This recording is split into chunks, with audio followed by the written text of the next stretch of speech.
Série 5, exercice numéro 5.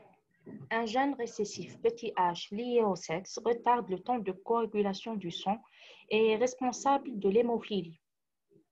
1. Un couple non hémophile a eu 4 enfants.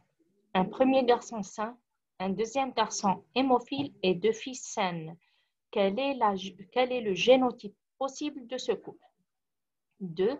Si la première fille épouse un homme normal, quelle est la probabilité que son premier enfant soit un garçon hémophile? 3.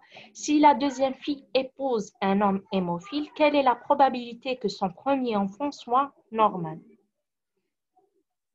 Alors, pour résoudre l'exercice, on doit interpréter d'abord les données. Un gène récessif petit h lié au sexe.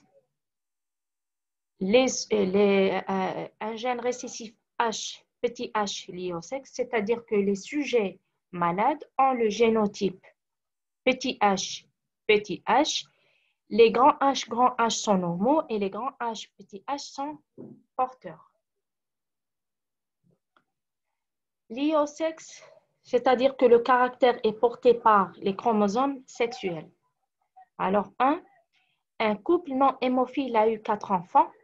Un premier garçon sain, 2 garçons hémophiles et 2 filles saines. Quel est le génotype possible de ce couple? On commence par ce couple-là. Ce couple est non hémophile et il a eu un couple hémophile. Pardon, c'est une répétition. Un couple hémophile, c'est-à-dire que la femme doit avoir le génotype grand H ou grand H, petit h. Un homme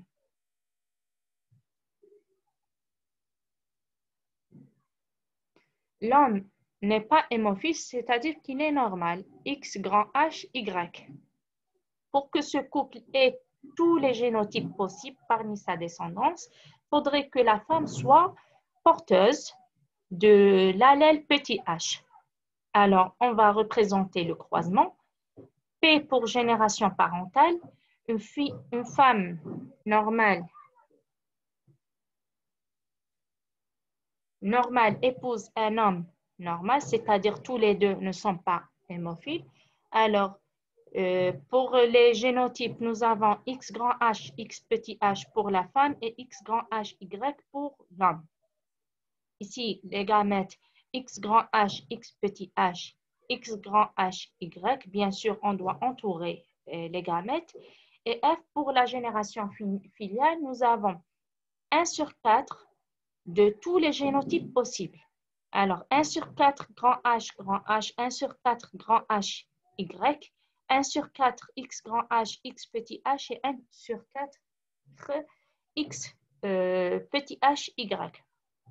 Alors, le premier génotype est représenté par le phénotype normal, c'est une fille normale.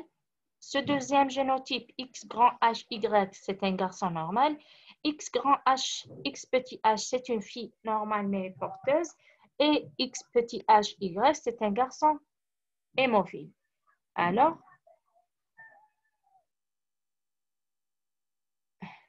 c'est la réponse à la première question. Ensuite, en 2, si la première fille épouse un homme normal, quelle est la probabilité que son premier enfant soit un garçon hémophile? Alors, on ne sait pas.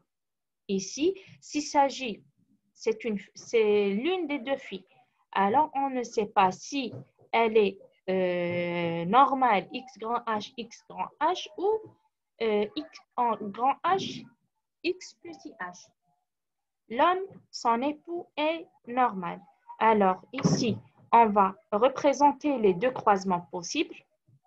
Premier cas, X grand H, X grand H, X grand H, Y. Pour les gamètes, nous allons mettre X grand H et ici X grand H, Y. Le résultat sera X grand H, 1 sur 2.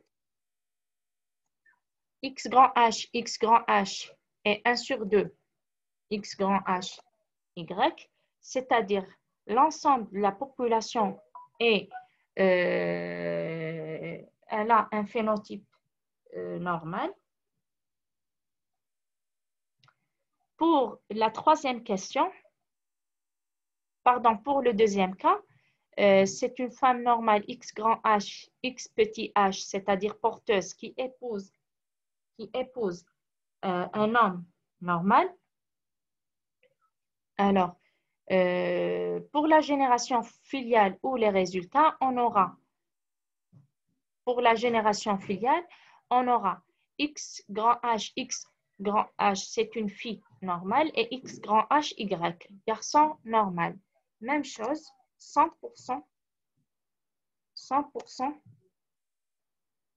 de produits ou d'enfants normaux. D'accord? Ensuite, troisième question, si la deuxième fille épouse un homme hémophile, quelle est la probabilité que son premier enfant soit normal? Et bien sûr, une fille normale est X grand H ou X grand H, X petit h. Son époux est hémophile, alors c'est la seule possibilité, X petit h, Y. Nous allons représenter bien sûr les deux croisements.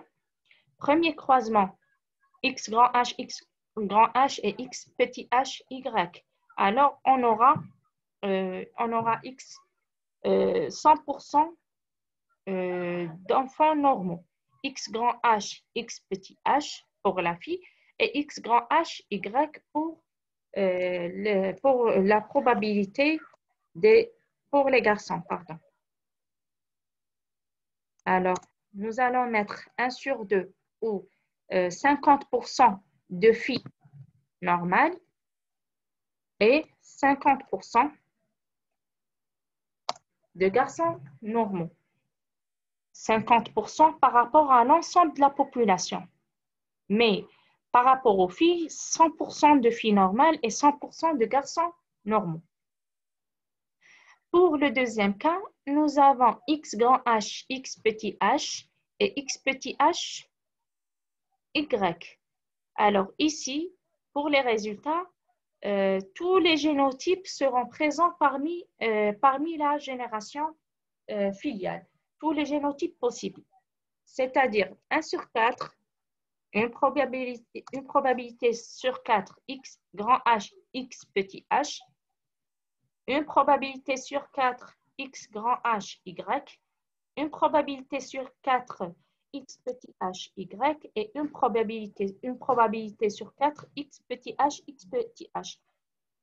Juste une petite précision, c'est que ce génotype n'existe pas réellement sur Terre, car tous les embryons de sexe féminin qui sont porteurs de cette pathologie, qui sont porteurs les X sont porteurs du petit h, c'est-à-dire qui vont engendrer des filles malades, seront expulsés par avortement.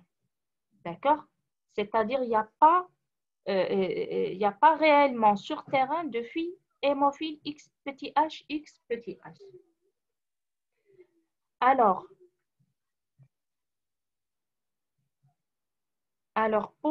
nous avons fait l'exercice numéro 1, 2, 5. D'accord? Ce sont les exercices inclus dans cette 5e série. Alors, ce qu'il y a à retenir, c'est que nous devons représenter pour les volailles les caractères liés au sexe seront représentés sur les ZZ et ZW pour les volailles et XXXY pour les mammifères.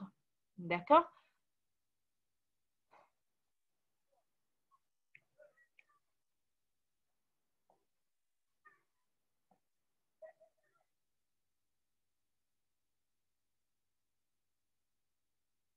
En attendant vos questions,